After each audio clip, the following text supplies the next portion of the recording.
Hello, traders. FX Pip Collector here. Today is Monday, August 4th, and this is my analysis for the pound yen, and we are on the 1 hour time frame.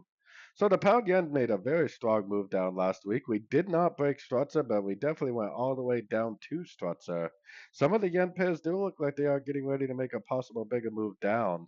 So maybe this right here is going to end up being a pullback to this last wave down. I think that even if it is a pullback, it should at least go up to the 38%, maybe even the 50 to 61. So I'm kind of watching out for more of a proper three-way pullback like this.